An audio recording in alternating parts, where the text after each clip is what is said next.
My name is Dr. William Courtney. I'm involved in the raw use of cannabis as a dietary essential. In that capacity, you can use 60 times more than you can tolerate if heated, and in that capacity is a very potent anti-inflammatory that will find a very broad population of interest in this country.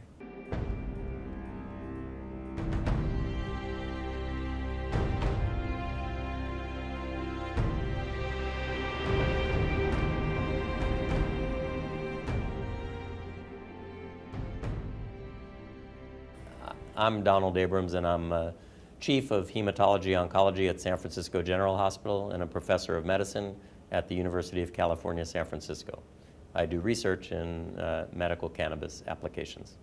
I mean, if cannabis were discovered in an Amazon rainforest today, people would be clamoring to make as much use as they could of all of the potential benefits of the plant. I think, unfortunately, it carries with it, you know, a long, maybe not so long history of being a persecuted plant.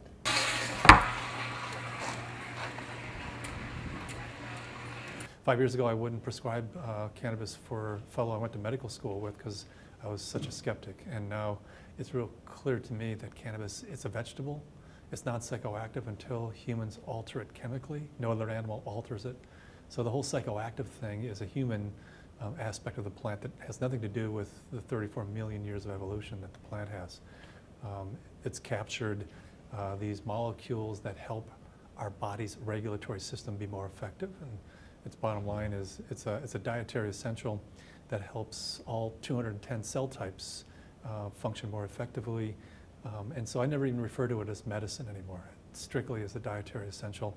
It only becomes a medicine once you have a breakdown and a condition has become very serious and the system, your body's being overwhelmed. Then cannabis can be manipulated, i.e. heated, concentrated, to become a medicine. But in its best form, it's a preventative. And preventing diabetes is a lot better than trying to treat it. Preventing cancer is a lot better than trying to treat it. I think cannabis is a medicine that is anti-inflammatory, antioxidant, and probably has some direct activity against cancerous cells. So, the federal patent is phenomenal. The Department of Health and Human Services since 2003 has had intellectual property on CBD, and CBD is, is a molecule that's coming out of the shadows from THC. It doesn't produce that psychoactive. The majority of my patients don't want to get high at 8 o'clock in the morning and be high all day long. But a lot of them do have arthritis, car accidents, autoimmune disorders, rheumatoid, and they start out their day in pain, and they're in pain most of the day long. And so they're looking for relief but clarity, and that's what these eating the plant raw. And that's, you not only need CBD. CBD is a non-psychoactive, whether it's CBD acid, which is how it's found in the raw plant, or CBD, which is what happens after you cook it or heat it or steep it or turn it into tea or something. But THC acid is the real tricky molecule in the raw plant, totally non-psychoactive, phenomenally beneficial as a molecule. Once it's heated, it turns into THC, and then the tolerable dose drops from hundreds of milligrams a day to 10. And with 10 milligrams, you stimulate the CB1 receptor, you get that psychoactive effect, either dysphoria or euphoria, but you walk away from 99% of the benefits of this plant, which are bone remodeling, intestinal function, neural function, inflammation control, cancer, precancerous detection. This plant can do phenomenal things, but not if you're taking 10 milligrams rather than the 600 milligrams that the FDA is currently approving as an investigative new drug. My name is Kristen Piskuski, and I went from being bedridden and on over 40 medications a day to control my health problems to being a mother, to being healthy, happy, and vital, thanks to using green leaf that I juice on a daily basis. Yeah, I was diagnosed with lupus and rheumatoid arthritis when I was 16, and then interstitial cystitis, painful bladder condition, endometriosis, cervical cancer. I was told I was sterile and would never have children, and hypothyroidism, chronic infections. I've had 16 surgical procedures, and I'm resistant to most antibiotics and have chronic infections. and I can't take a lot of Western medicine drugs because of the allergies that I have. I also have asthma. I'm allergic to most environmental factors and different skin rashes. And I have a broken back in 3 places. Man. So how did, how did you discover this new way of juicing? I discovered cannabis was helpful for the conditions because when I would smoke cannabis for pain, I had fewer infections. So I started to look into whether cannabis was doing more than just masking the pain. And I moved to California to be able to use cannabis legally, but I still didn't have the type of healing that I anticipated with smoked and heated cannabis. So after talking to several cannabis physicians and attending different lectures, I found out that there's the THC acid and CBD acid that you get in the raw form have medicinal properties that are better at helping my immune system to communicate. So as soon as I began doing that, it took about 6 weeks and I was infection-free and all of my conditions went into remission. And what many of my patients do is they plant a plant every day and they pick a plant every day. If you let the plant grow to a certain size, you may be able to use half a plant a day. So a plant therefore would last for 2 days. So therefore you need 1 plant every other day. So the total number of plants depends on whether you have a plant a day, a plant every other, or a plant every 3 days, depending on the space available. But most of them are trying to do this whole thing on a single 400-watt light.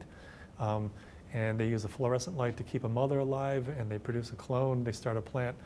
They pick the whole plant, strip the leaf and flower, juice that. Good indication that the roots are also useful.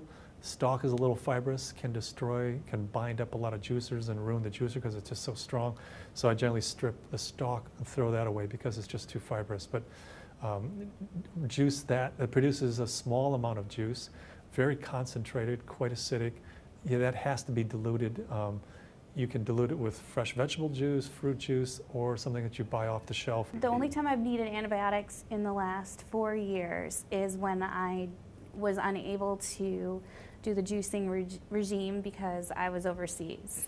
And it was while I was pregnant for the first time with my daughter Zahaya. And when I came back, I had a horrible sinus infection, and they were unable to treat it with 3 different antibiotics. And the rheumatologist at UCSF I was working with thought that I may need to go back on methotrexate and prednisone. And 3 weeks after I got home and I had been juicing again, everything cleared up and I didn't have to go on any of the drugs or take another antibiotic. And at this point, I'm developing strains. Yesterday, stumbled on a strain that's 22% CBD acid. The plant that I had the day before that was 1%. A absolutely phenomenal change in the plant's chemical composition, and particularly as it impacts, are you violating federal patents if you're using this plant? I mean, if they're commercially going to use CBD, then you have to deal with a patent. But individual use as a dietary element, the U.S. patent just is clear evidence as to why you want to eat this plant as a leafy green vegetable and include it in your diet several times a day. I depend on right now on people who give me leaf because my partner is a cannabis physician and we worry about the legalities of growing our own right now and whether it could jeopardize his medical license. But we have a lot of patients that are able to grow less than 30 plants, and this allows them a fresh plant every day for juicing. My #1 project is to get the Convention 1 treaty, which is a UN committee that produced this treaty that I think there's 104 countries that have signed on to it, which says if you have, grow, possess, transport cannabis, you should be imprisoned. That is the document that every country in this world pounds people into the ground, cuts their heads off, and imprisons them. And so you take this information that unheated, it's not psychoactive, it's a vegetable that improves the function of your immune system and bone metabolism and musculoskeletal. Once the world knows that it's a vegetable, that's all it is. most important vegetable on the planet, then these various things that are in place that prohibit people from having access will change. And so one of my agendas now is to try to get the treaty amended to remove cannabis, so that cannabis can be available to everyone in the world as a dietary supplement. And anyone who knows somebody who's sick, who has a loved one with an illness, or themselves has suffered from one, understands that there are more important things to look at, and we have to be able to adapt. If what we're doing doesn't fit with what's needed in the world today, if how we make our living isn't supporting, it's not sustaining people's health, then we need to be able to grow and adapt and change. You don't want to go from, I guess a lot of incarcerations to suddenly, it's a dietary essential. I mean, how do you make that leap? And so I'm hoping that we're in a phase where, we're gradually letting go of yesterday's nightmares and embracing the fact that, it's patented for its benefits, it's approved of by the FDA, and in fact is clearly a dietary essential that should be in everyone's diets. And so I'm hoping that the DEA, which is lagging behind, will on cue with the whole organization decide that, okay, well, let's go ahead and reschedule this, because clearly we can't have a patent on its utility and say it has no utility. I mean, the conflict is just, it's patently absurd.